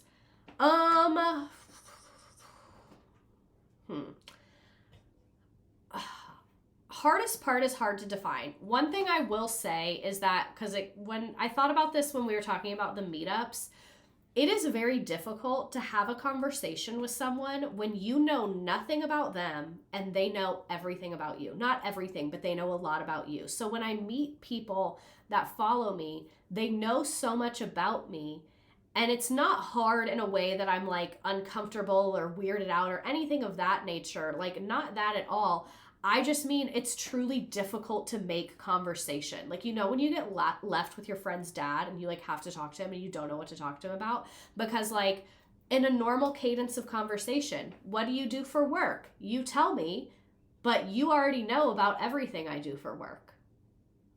You know what I'm saying? So like, that's hard, because it's hard when someone feels like they have this super genuine connection with you, and they do, but you don't know anything about them. And it's hard to get to know someone when they already know you, because they have very specific questions for you, which is fine, but I can't really ask them that specific question because I don't really know anything about them. So it's not bad, it's just very tiring. Like whenever I have those conversations, I'm always surprised afterwards how like I'm like tired from it. Kind of like, you know, when you're in a job interview, after the interview you feel tired because you had to think about everything you were saying and put a lot of effort into the conversation. That's how it feels. So it's not bad, it's almost always positive. It's just very tiring. So I would say that is difficult. And then the only other thing, I haven't had this happen in a super bad way, but I am just aware of it, is like sometimes people will kind of treat you different when they find out, or they'll be like, oh, can you post my this? Can you post my that? And you kind of watch someone where at first they thought of you as like a regular person they're getting to know. And then when they find out you have like a following and you have a very like public page, then they view you as like a business in a way. And it's just a little bit strange when you see people make that flip. And I've never had that happen with someone that I was very close with or someone that was super important to me. It's more just been with acquaintances where I'm like, oh, this turned into like, you think I could do something for you. So I've never had something where it was like I was being taken advantage of and I didn't know. It's never been like that. It's more just like oh, got it. Like it becomes a twinge of transactional. But that's kind of the only thing I would say is the hardest. Have you ever considered teaching a CTE class? Yes. So someone was saying you'd be such a good health teacher. I think I would. I think I have a way where kids really open up to me and feel comfortable asking me questions. I also think I would be a good person to teach health because for the vast majority of my life, I hated exercise, had a very negative relationship with exercise, and I have and continue to have an evolving relationship with diet and food. And now I love exercise and have completely changed my outlook. So I think like I can come to it from a lot of different perspectives. And I think kids are very comfortable with me.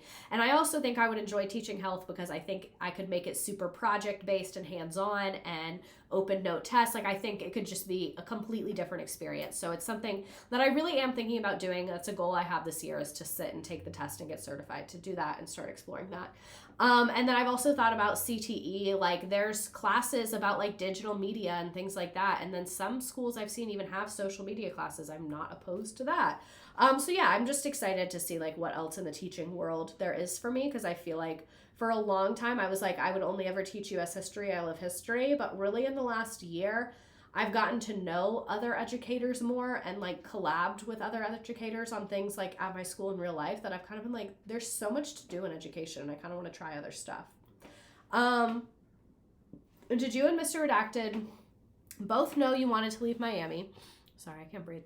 Or was it an opportunity that changed your mind? Yes and no. So we were not living together at the time, but we were planning on moving in together because we were both waiting for our leases to be up. And so we started looking at apartments in Miami, and everything is $1 million, naturally. And then he also went through a career transition where his job became much more remote based because I don't want to get into his job, but basically his role changed and it's more remote based. This was years ago, like earlier on when we were dating. So and then this is when I was at my corporate job and I was just feeling very unfulfilled and like I wasn't seeing any growth for me there. Like I was like, I know I need to make a move here.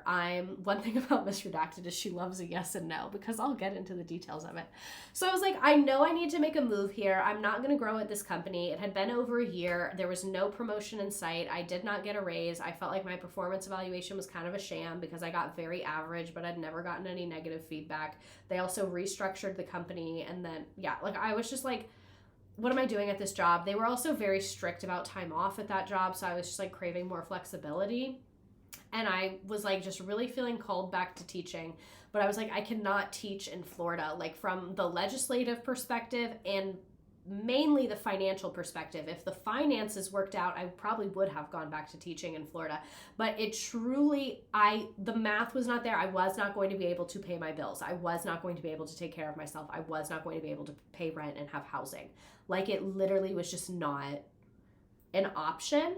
And so when we were looking at apartments and I was looking for jobs, he kind of approached me and was like, why do we live here? Like, we live in this place that's so expensive. The field that you want to work in pays horribly. And then that's when we started kind of looking at outside places and moved from there. And then I found a teaching opportunity in another city that paid much better. And so it just all came together over the course of a few months. That decision was made and evolved. But yeah, it worked out very well. There's a silver necklace you wear a lot that looks like 3 8s next to each other. I've always wondered if that means anything. So I just saw someone wear it and thought it was cute. And I was like, that's cute. And they were like, oh, the 3 8s are the angel numbers. I think it's for abundance.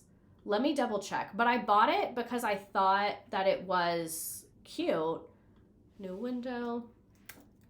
And like it does have a meaning, but I just bought it. So it signifies abundance, prosperity, and positive energy because I thought it was cute. And then they told me what it means. And I was like, oh, I love that. And then I bought it and wear it. I love it. The only thing is it was like, I started getting really dry skin on my neck. And I think it might've been from stress from school, if we're being honest, but I felt like the necklace was definitely not helping. So I took it off like 2 or 3 weeks ago and haven't put it back on. But now my skin isn't dry anymore. Because I literally felt like I was getting like I don't know if it was like eczema or what, but I was like, something's happening to me. I'm not okay right now.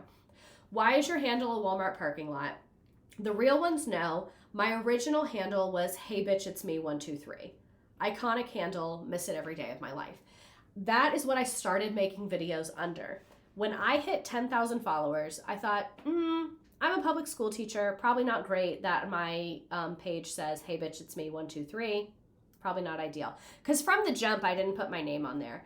And then I was like, what could I have instead? And I was like, I don't want it to be my name. I don't want it to be about teaching because I was like, who knows if I'm going to want to be a teacher forever? And y'all have seen me leave teaching and come back. So I was like, what is something that's just like a random thing that just feels like me and my vibe and where I can do whatever I want with this account? And me and my sister used to go to Walmart a lot because she was a waitress when I was like a kid. And she, after work, would take me to Walmart and we would get like snacks or DVDs or whatever, or like candy or like whatever, and bubbles and sidewalk chalk, and like just like hang around into the wee hours of the night, hanging out in a Walmart parking lot. And that was kind of the vibe and the energy I wanted for my account, was just like a fun time where like sometimes you talk about really serious things and have a very deep bond with each other, and it can be like we really are together in this Walmart parking lot. And then sometimes you're running around with sparklers and bubbles and just having a grand old time and being goofy. So like I just kind of wanted the account to be anything, and that was like that memory with my sister was just like a feeling that I really wanted people to experience and resonates with me and all of that. So I'll probably never change it. I'm always afraid Walmart's gonna sue me, but they never have. So yeah, the Walmart parking lot is a third place for real. And my roommate in college, we would always go to Walmart really late and be like laughing in the car together. Like I just really associate being in a Walmart parking lot with my friends and my sister late at night as a very positive, funny, safe, enjoyable space. And that's what I want my space online to be. Is there anything you feel like is too serious to be joked about? I don't want to say there's a topic that's like, you can't joke about this at all, but I would say I don't think it's good to joke about victims and vulnerable people. I think you can joke about serious things. It just depends how you're joking about it. You get what I'm saying? Like, so people are saying, oh, you should never make a joke about murder. I think if you're making fun of the murderer, it's fine. So I'm not going to say there's a topic that you can't joke about. I do think that topics around assault and coercion and sexism and racism are all very delicate topics, and it's always better to not joke about it if you're unsure. But I have heard funny jokes about all of those topics that were not punching down to the victims in any way. So they were punching up. So yeah, that's kind of my stance on that. What was your childhood upbringing like financially? Did you grow up lower class, middle class, or upper class? Majority of my childhood, upper middle class. When I was born, we were upper middle class. I was born in 1998. My family did go through a lot of financial hardship in the 2008 crisis, like very many families did. We were never evicted from our house. We did not lose our house, but we did have a dramatic change in lifestyle. And when I say dramatic, I don't mean as dramatic. Like I said, we still were in our same house. We still went to school, but we completely stopped going out to eat. We completely stopped going on vacation. We stopped buying new clothes. And it was relatively quick. So that happened when I was about 9, 10.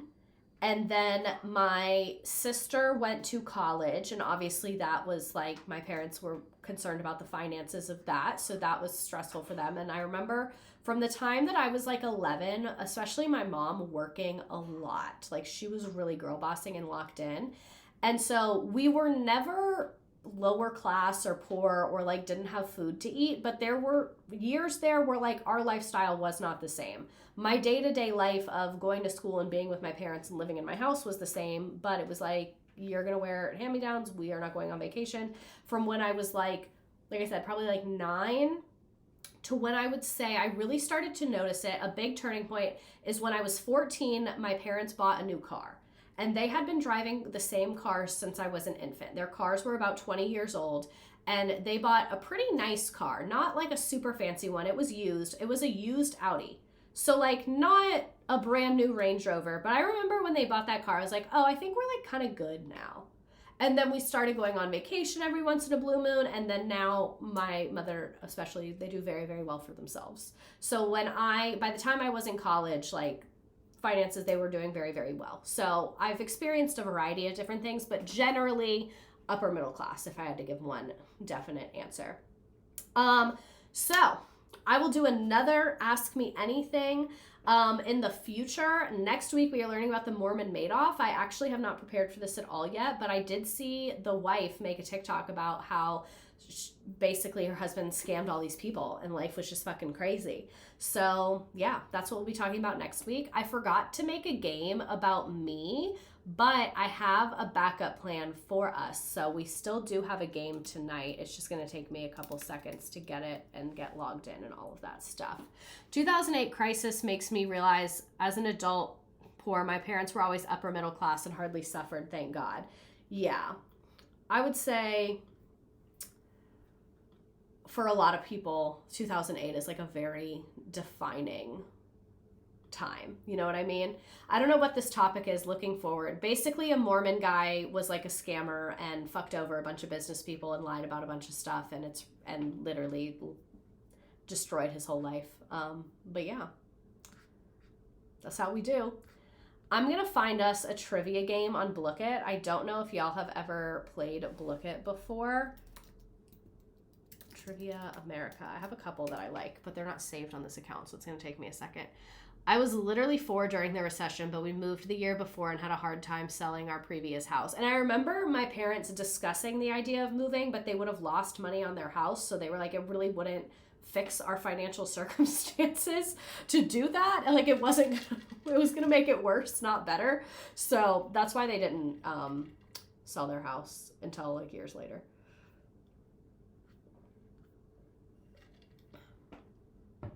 Okay, let's actually do something a little more nerd.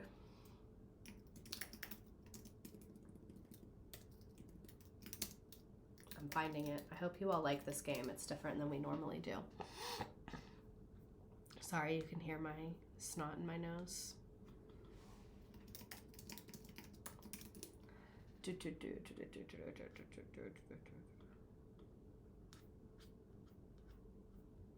No, I don't want that either.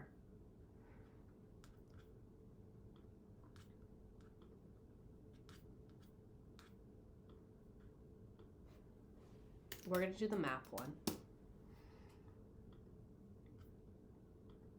Okay, this is very like low-key off-brand. I hate when they have the premium ones. I'm deciding which one we're going to do. We're going to do... Let's do the restaurant one. I think you guys will like that one. Okay. How do I... Hello? Oh, there we go. And we'll do it for 5 minutes. So, this is a different game than we normally do. the directions are up there. This is like, it's gonna be a map game, but this is a game I actually play with my class a lot. So basically, you have to get questions right to get food. And then you give the food to your customers, and whoever makes the most amount of money wins. But all of the questions are just like, it's a map and you tell me what state it is. Because like I said, I forgot to make a game about myself. So, a little bit of a different game vibe. My dad is also a carpenter and was out of work for a while. So, we'll see if we like this. I kind of like it. It's fun. I'm thinking about playing against you all. I'll play on my phone. Where was I? Have you ever done a stream on America's Next Top Model? Oh yeah, sorry, I'll put the link in the chat. I have not done a stream about America's Next Top Model, but I have watched it. Not every season, but the first like 10, I think. Okay, I'm gonna join. I'm really bad at this. I was playing against my students and lost. I'm really not good at it.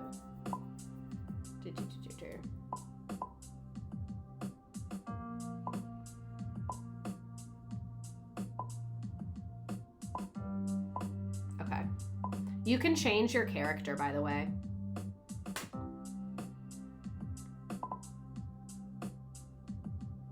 Oh my god, you guys are taking all of the good ones.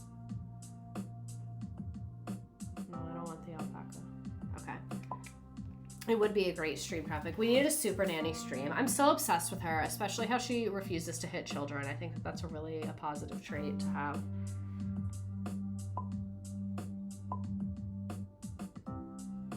Look, oh my god, there's so many more. And if you create an account, there's more. I can't create an account because it's like the teacher account. I guess I could with a different email, but I'm changing mine to this parrot. Okay, I'll give people a few more moments. A lot of people joining. More people joining this than usual. Okay, interesting. Also, I'm pretty sure my viewership was like wrong the whole night because it said 96 the entire time. I hope y'all like Disgruntled Stan because I came up with it in 2.2 seconds. Do you guys like the more like me personal streams? I feel like it's not as entertaining, but people always submit things. All right, Redacted Sin. I'm gonna hit start. If you haven't joined yet, it'll still let you join. The code will stay up at the top. You can still join, but I only did it for 5 minutes. Quinta Brunson is on my stream list, mainly because I need to see exactly what she's done in her career so I can do the exact same thing. All right, baby, there is no plane. All right, I'm hitting start. If you still want to join, you can. So it gives you a little tutorial.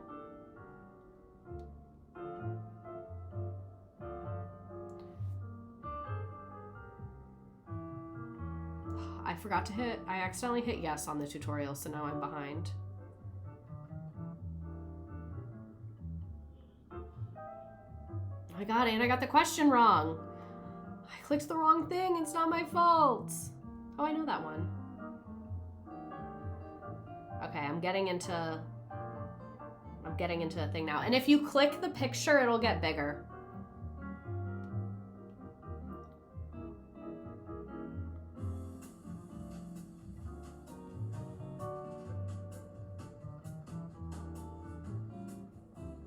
God, the square states are so hard. Give me some easy shit like Florida.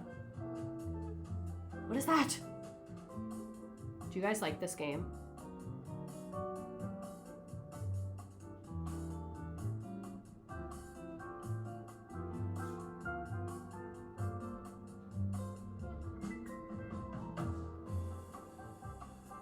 Okay. Oh, I'm literally destroying all y'all. Period. As she should. Oh, damn it. It wasn't Iowa. It was Indiana. I clicked the wrong one again.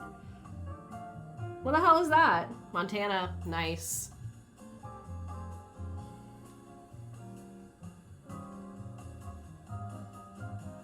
Have you guys ever been to Colorado? I haven't. Or Minnesota. Or Maine. I'm getting a lot of states I've never been to. My British ass is failing it so hard. Oh, I'm sure. Maybe next time we'll do the EU just for you. Utah. Utah, baby. Utah.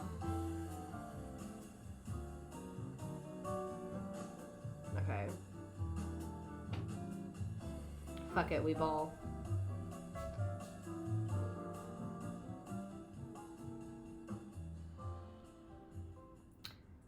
Hawaii. at? Mississippi.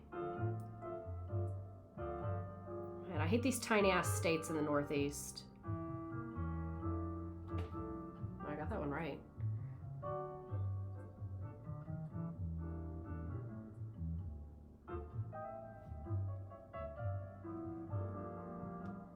Okay, some people are beating me now.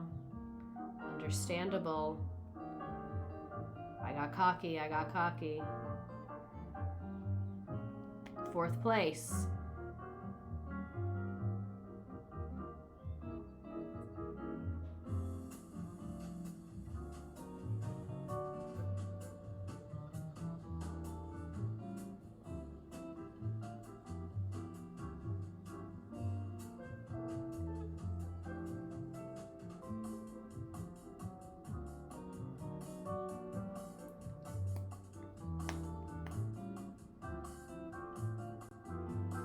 No, why is my phone freezing? Oh my god, some of y'all are good at this.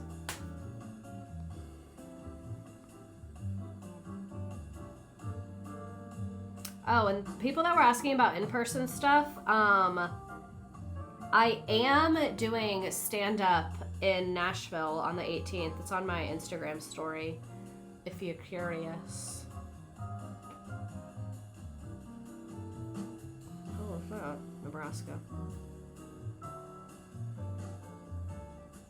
Oh my god, I know we're running out of time. Okay, I'm climbing back up to the top.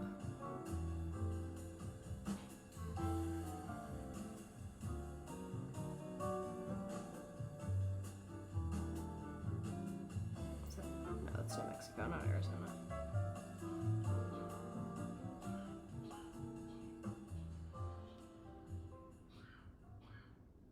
Oh my god, Kenzie Frenzy, you're good at this. Damn it, I got a question wrong. Can't be playing these kinds of games. Oklahoma. Do I look like I'm in Oklahoma? Man, now we only have 10 seconds left. I'm stressed.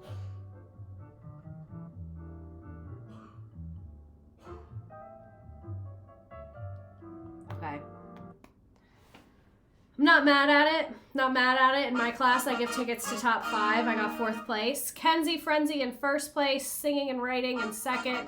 Disgruntleston in 3rd. Me in 4th. Bailey in 5th. Nice job. Nice job. Do you guys like that game or no? You can be honest with me. Do you like it? I logged out and had to start over. Let me know if you like that better. I loved it. Okay, period. The only thing is with that one, we have to do, like, there has to be more questions, but I'm not opposed to it because the game doesn't have to be related to what we talk about that night. I'm so bad at geography, but pretty good at screen names. Well, I'm just saying, we wouldn't do geography every time. I would do different things. But anyway, I hope that you enjoyed this evening. Sorry I didn't have the opportunity for memes. Feel free to tag me in the memes on Instagram or Twitter or wherever if you have made some stuff. I still want to see it. But yeah, I hope you feel like you know me a little better. You got some of my views about life, marriage, all the things, and my career and my lore. But yeah, have a good night. I will see you next week to talk about some Mormon scammers.